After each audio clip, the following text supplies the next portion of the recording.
আধাৰ নম্বৰটো বিচাৰিছোঁ যেতিয়া আধাৰ আৰু বেংক দুইটা আমি একাউণ্ট পাই যাওঁ আধাৰ নম্বৰটো পাওঁ একাউণ্ট নম্বৰটো পাওঁ তেতিয়াহ'লে একাউণ্টত টকা ডেফিনেটলি সোমাব কিন্তু তাতো এটা কথা আছে আপোনালোকৰ দুটা যদি একাউণ্ট হৈ আছে যিটো একাউণ্টৰ লগত আধাৰ লিংক হৈ আছে সেইটো একাউণ্টহে আপোনালোকে পৰ্টেলত বা ফৰ্মখনত ব্যৱহাৰ কৰিব সাধাৰণতে কেতিয়াবা মানুহৰ দুটা তিনিটা বেংক একাউণ্ট থাকে কিন্তু গোটেইকেইটা একাউণ্ট আধাৰ লিংক হৈ নাথাকে এটা একাউণ্টহে হৈ থাকিব সেইকাৰণে আপোনালোকে ফৰ্মত আধাৰ লিংক বা আপোনালোকৰ যিটো একাউণ্টৰ লগত আধাৰ লিংক হৈ আছে সেই একাউণ্টটোহে আপোনালোকে প্ৰপত্ৰত লিখিব বা যিটো পৰ্টেলত আপোনালোকে ফিল আপ কৰিব তাত লিখিব সেকেন্ড কেতিয়াবা আমি এই কাৰণেও একাউণ্টত পইচা নাপাওঁ যেতিয়া আমি একাউণ্ট নম্বৰটো লিখি যাওঁ আমি টাইপ কৰোঁতে কেতিয়াবা জিৰ'টোৰ জেগাত আমি অ' মাৰি দিওঁ এতিয়া আমাৰ কাৰণে অ' আৰু জিৰ' দুইটা দেখিব একে কিন্তু আজিকালি টেকনলজিৰ ওপৰত বেংক চলে টেকনলজিয়ে লগে লগে ধৰি লয় যে জিৰ' আৰু অ' দুটা বেলেগ বেলেগ আৰু যিসকলে জিৰ' জেগাত অ' মাৰিলে তেওঁলোকে পুঁজি নাপায় সেইকাৰণে আমি যাতে একাউণ্ট নম্বৰটো দুবাৰ তিনিবাৰ চেক কৰি আমি সোমোৱাওঁ আধাৰ নম্বৰটো যাতে আমি দুবাৰ তিনিবাৰ চেক কৰি সোমোৱাওঁ আৰু একাউণ্টটো আমি KYC কৰি ৰাখোঁ ৰেগুলাৰাইজ কৰি ৰাখোঁ তেতিয়াহ'লে আমাৰ পুঁজি কেতিয়াও বন্ধ হৈ নাযায় এই কথাখিনি মই আপোনালোকক নিশ্চিতভাৱে ক'ব পাৰোঁ মই ভাবোঁ যে আজি আমি এই সভাখন কৰাৰ মূল উদ্দেশ্য এইটোৱে হ'ল যাতে আমাৰ মাজত এটা জাগৰণ আহে কেনেকৈ ফৰ্মখন আমি ফিল আপ কৰিব লাগে কেনেকৈ আমি পৰ্টেলটোত নিজৰ একাউণ্ট নম্বৰ দিব লাগে আৰু আমি কি কণ্ডিশ্যনত নিযুত মইনা নিযুত বাবু আমি পাই থাকিব পাৰোঁ এই গোটেই কথাখিনি যাতে অসমৰ প্ৰতিখন কলেজৰ ছাত্ৰ ছাত্ৰীয়ে বুজি পায় তাৰ কাৰণে আজি আমি গোটেই অসমতে প্ৰায় 500 জাগাত এই মিটিংখন আমি অৰ্গেনাইজ কৰিছোঁ আৰু বন্ধ কৰা যদি আমি কলেজত গ'লোঁ first year second year third ইয়াৰত আমি বিয়াত বহিলোঁ তেতিয়াহ'লে আমাৰ শিক্ষাটো আধাতে বন্ধ হৈ যাব সেইকাৰণে আমি ডিগ্ৰী পৰ্যন্ত ল'ৰা ছোৱালীৰ আমি ল'ৰাৰ কথা মই কোৱা নাই ছোৱালীৰ আমি বিয়া হোৱাটো নিবিচাৰোঁ কিন্তু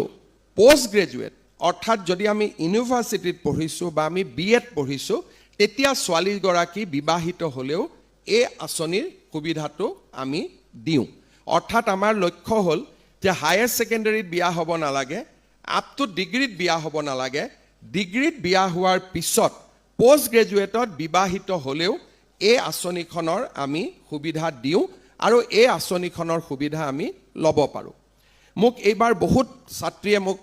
লগ পালে মই মিটিঙত গ'লে কয় যে মামা এইবাৰ নিযুত মইনাটো অলপ বঢ়াই দিব লাগে আমি নিশ্চিতভাৱে এইবাৰ যিহেতু নিযুত বাবু আঁচনিখনো আমি লগত আনিবলগীয়া হ'ল আমি এইবাৰ পুঁজি বঢ়াব পৰা নাই কিন্তু ভৱিষ্যতে আমি নিশ্চিতভাৱে অকণমানকৈ পুঁজিটো বঢ়াই যোৱাত আমাৰ আপত্তি নাই আমি দেউতাক মাকক ল'ৰা আৰু ছোৱালীৰ পঢ়োৱাৰ যিটো কষ্ট তাৰ পৰা আমি মুকলি কৰি দিব খুজিছোঁ যাতে ল'ৰা ছোৱালীৰ পঢ়াৰ দায়িত্বখিনি আমি চৰকাৰৰ পৰা ল'ব পাৰোঁ বিনামূলীয়া এডমিশ্যন হওক নিযুত মইনা হওক নিযুত বাবু হওক অষ্টমমান শ্ৰেণীত চাইকেল হওক আমি এনেকৈ বিভিন্ন আঁচনিৰ জৰিয়তে আমি দেউতাক মাকক পঢ়াৰ কষ্টৰ পৰা আমি যি পঢ়োৱাৰ কষ্টৰ পৰা আমি লাঘৱ কৰি দিব খুজিছোঁ কাৰণ এজন দেউতাকে দুগৰাকী বা তিনিগৰাকী ছাত্ৰ ছাত্ৰী কলেজত একে সমানে পঢ়োৱাটো সম্ভৱ নহয় আৰু আমি তেওঁলোকক অলপমান হ'লেও সকাহ দিবৰ কাৰণে এই দুইখন আঁচনিৰ জৰিয়তে আমি চেষ্টা কৰিছোঁ এই আঁচনিৰ ধন কলেজ খোলা থকা অৱস্থাতহে পোৱা যায় অৰ্থাৎ আমাৰ সাধাৰণতে জুন জুলাইত আমাৰ গৰম বন্ধ হয় জুন জুলাই আগষ্ট মাহত আমাৰ কলেজ নাথাকে এই আঁচনিখনৰ ধন আমি ইউজুৱেলি আগষ্ট মাহত মিটিং কৰোঁ অক্টোবৰৰ 10 তাৰিখে আমি পুঁজি বিতৰণ কৰোঁ কিন্তু অক্টোবৰত যেতিয়া আমি পুঁজি দিম যিসকলে আগষ্টত এডমিশ্যন ল'লে তেওঁলোকক আমি ছেপ্টেম্বৰৰ সৈতে 2 মাহৰ দিম কিন্তু যিসকল ছোৱালীয়ে এতিয়ালৈকে এডমিশ্যন লোৱা নাই কাৰণ ছেপ্টেম্বৰত আৰু এটা এডমিশ্যন হ'ব তেওঁলোকক আমি অকল এমাহৰ নিযুত মইনা নিযুত বাবু দিম কিন্তু যিসকলে ইতিমধ্যে এডমিশ্যন ল'লে ৰেগুলাৰ কৰি কলেজত যোৱা আৰম্ভ কৰিব তেওঁলোকক আগষ্ট আৰু ছেপ্টেম্বৰ দুইটা মাহৰ পুঁজি আমি একেলগে 10 অক্টোবৰৰ দিনাখন আমি দিয়াৰ ব্যৱস্থা কৰিম নিযুত মইনা নিযুত বাবুত আৰু এটা দিশ হৈছে যে এইবাৰ ইলেকশ্যনৰ সময়ত মই অসমৰ বহুত জাগাত গ'লোঁ কিছুমান ছোৱালী আহি মোক কয় যে মামা আমাৰ নিযুত মইনাটো বন্ধ হৈ আছে এবাৰ যদি বেংকত টকা যায় ইয়াত বন্ধ হোৱাৰ কোনো কাৰণ নাথাকে যদিহে কলেজৰ প্ৰিন্সিপালে নকয় যে এই ছোৱালীজনী কলেজ এৰি গৈছে তেখেতৰ পইচাটো বন্ধ কৰি দিব লাগে আদাৰৱাইজ ইয়াত বন্ধ নহয় কিন্তু পিছত আমি গম পাওঁ যে বেংক একাউণ্টৰ খেলি মেলিৰ কাৰণে আমি পইচা পোৱাৰ পৰা বঞ্চিত হওঁ কাৰণ বেংকত আপোনালোকে জানে যে EKYC বুলি এটা বেংকৰ এটা মেকানিজম আছে আজি আমি সবে পুঁজি ললো অক্টোবৰ নৱেম্বৰ মাহত আমাৰ একাউণ্টটো আমি EKYC কৰিব লাগে আপোনালোকে নকৰিলে আমি ইয়াৰ পৰা টকা পঠালো আপোনালোকে ভাবে যে চৰকাৰে পঠোৱা নাই আসলতে টকাটো বেংকে ৰিসিভ কৰা নাই বেংকে আমি টকাটো দিলেও বেংকে বাউন্স বেক কৰি পঠাই দিয়ে কাৰণ একাউণ্টটো ৰেগুলাৰ নহয় এই পুঁজিটো পাবৰ কাৰণে আপোনালোকে সদায় চাব যে আপোনালোকৰ বেংক একাউণ্টটো যাতে EKYC হৈ আছে আৰু বেংক একাউণ্টটো যাতে নৰ্মেল আৰু ৰেগুলাৰ হৈ আছে এইবাৰ আমি আৰু অলপ সতৰ্ক হৈছো কাৰণ যেতিয়া লৰা ছোৱালীবিলাকে মোক কয় যে মামা পোৱা নাই মোৰো মনটো বেয়া লাগে সেইকাৰণে এইবাৰ আমি কৰিছো কি যে আপোনালোকৰ পৰা আমি আধাৰ নম্বৰটো বিচাৰিছো